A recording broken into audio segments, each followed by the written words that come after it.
तो बाबू हमने देखा कि पॉलीथीन, ऊन, कपड़ा और तौलिया से रिफिल को रगड़ा गया तो रिफिल आवेशित हुआ।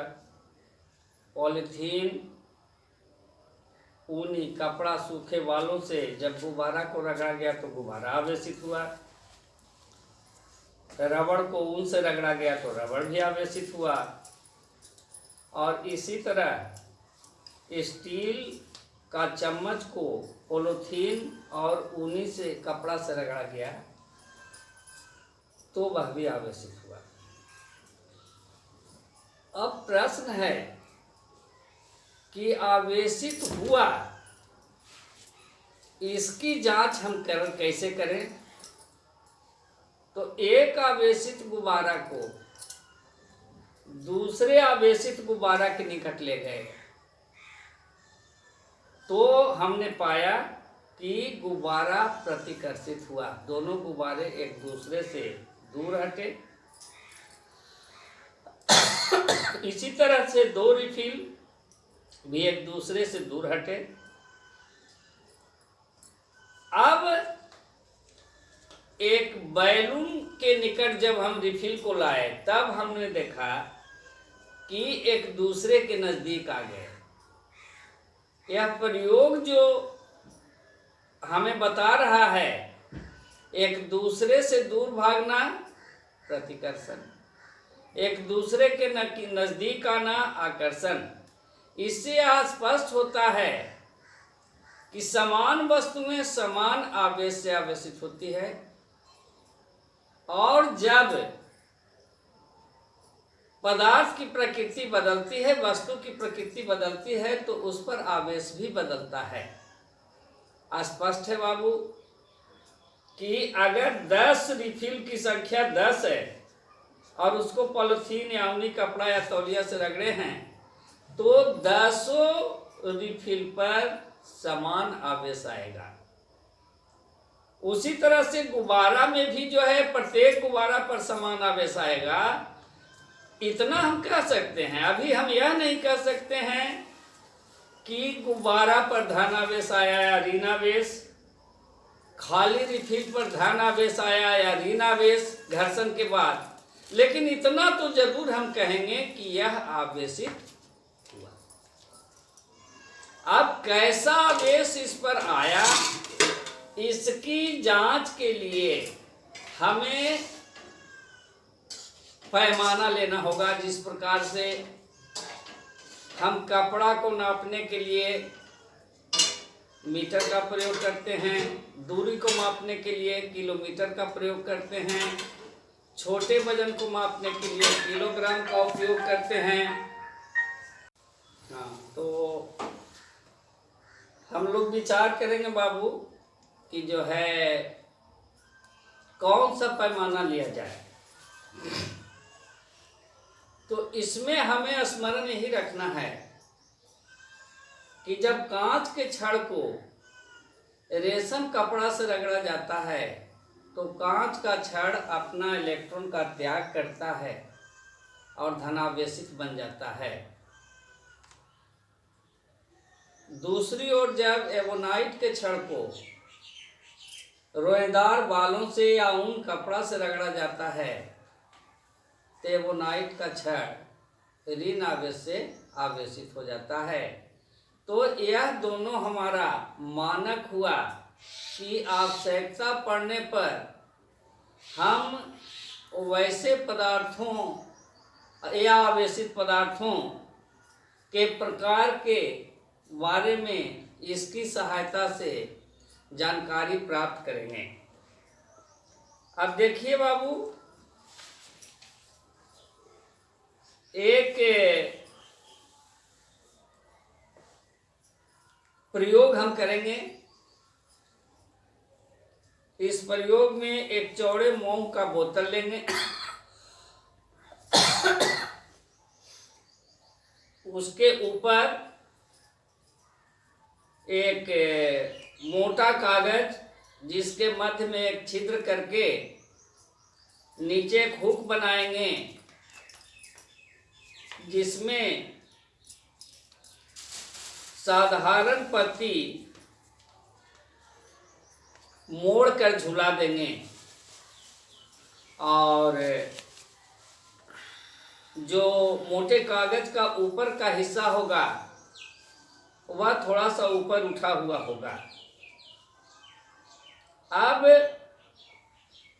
यहाँ पर हमें रेशम कपड़ा रखा हुआ है, कांच का छड़ रखा हुआ है, एबोनाइट का छड़ रखा हुआ है, ऊन रखा हुआ है और खाली रिफिल रखा हुआ है। और उसके बाद जो है कपड़ा है या पॉलीथीन है। तो इसमें जैसा कि अभी हमने कहा कि पहले हम जब जानते हैं कि रेशम कपड़ा से हम रगड़ते हैं कांच के छड़ को तो वह धनावेशित होता है। ऊन कपड़ा से जब एबोनाइट को छड़ कर रगड़ते हैं तब वह ऋणावेशित होता है। तो इन दोनों में से किसी एक का प्रयोग, मतलब कांच के छड़ को रगड़कर रेशम कपड़ा से हम विद्युतदर्शी का ऊपरी भाग में स्पर्श कराएंगे, तो जब हम जान रहे हैं कि कांच का छड़ धन आवेश से आवेशित होता है, यह प्रमाणित हो गया है, इसको मानक के रूप में भी हमने माना है, तो वह पत्तियां जो नीचे फैल गई वह धन आवेश के कारण फैली। अब एबोनाइट के छड़ को जो है हम उस पर डालते हैं तो देखते हैं कि पत्तियां सिमट गई, का मतलब इस पर ऋण आवेश है। फिर जो है अब ऊपरी हिस्सा को हम छूकर थोड़ा बहुत जो उस पर आवेश है वह हमारे शरीर में आ गया, प्रवाहित हो गया, तब दोनों पत्तियां सिमट जाएगी। अब पुनः एक बार कांच के छड़ को रगड़कर हम सटाएंगे विद्युतदर्शी के ऊपरी तार से और पत्तियां फैल गई। इस बार हम जान रहे हैं कि जो पत्तियां फैली है वह धन आवेश के कारण, और तीसरा जो रिफिल था उसको पॉलीथीन से रगड़कर हम उस पर सटाते हैं तो पत्तियां अगर और फैल जाती है तब हम कहेंगे कि रिफिल भी धन आवेश से आवेशित हुआ है, और पत्तियां अगर एक दूसरे के करीब आ जाती हैं तब हम कहेंगे कि यह ऋण आवेश से आवेशित है।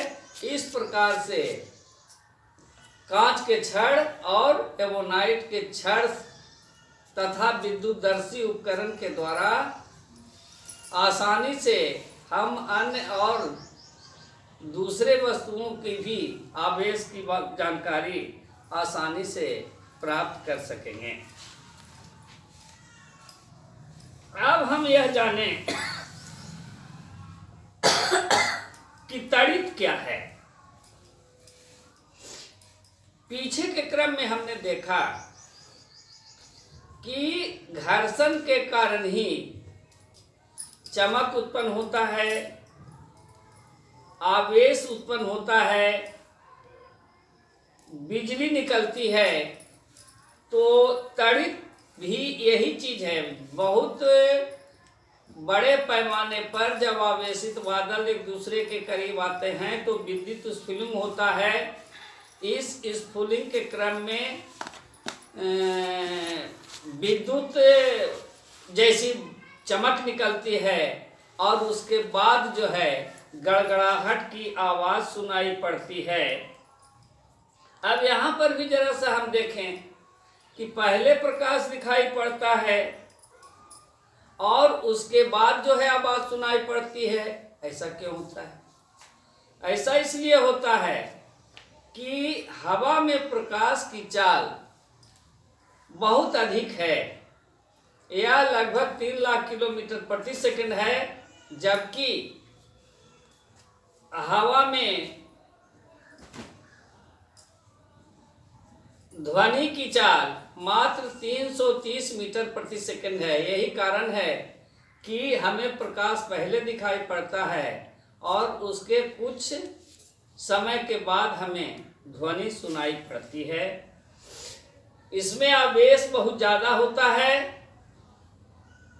तब जो है यह आवेश जहाँ गिरता है उसके आसपास के पेड़ पौधे या जीव जंतु जो है मर भी सकते हैं या प्रायः मरते भी हैं। तो ऐसी स्थिति में जब हम बाहर घूम रहे हैं और इस घूमने के क्रम में अगर अचानक आसमान में बादल आ जाए, मेघ गर्जन या बादलों में गड़गड़ाहट की आवाज़ सुनाई पड़ने लगे, तो ऐसी स्थिति में अब हम इससे सुरक्षा का उपाय कैसे करेंगे, इसके लिए हमें क्या करना होगा उसे देखें। पहला है तड़ित झंझा अथवा तूफान के समय खुला स्थान कभी भी सुरक्षित नहीं होता है। अर्थात हम कोशिश करें कि हम जो है ऐसे स्थान पर चले जाएं जहां छत या ऊपर सुरक्षित भाग हो। इसके लिए सुरक्षित स्थान हो सकता है छतदार घर या छत के नीचे का स्थान। अगर यह घटना उस समय होती है जिस समय हम बस इत्यादि पर सवार होते हैं, तो हमें जो है उनकी खिड़कियां इत्यादि को बिल्कुल बंद कर लेना चाहिए।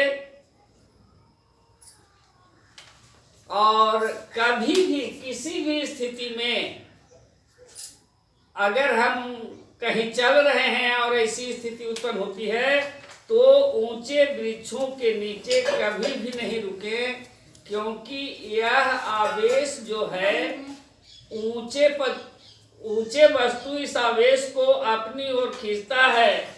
और तो ऐसी स्थिति में हम कहीं अपने शरीर को सिकुड़ाकर उकड़ू होकर बैठ जाएं ताकि हमारा आकार छोटा हो जाए और हम उससे बच सकें।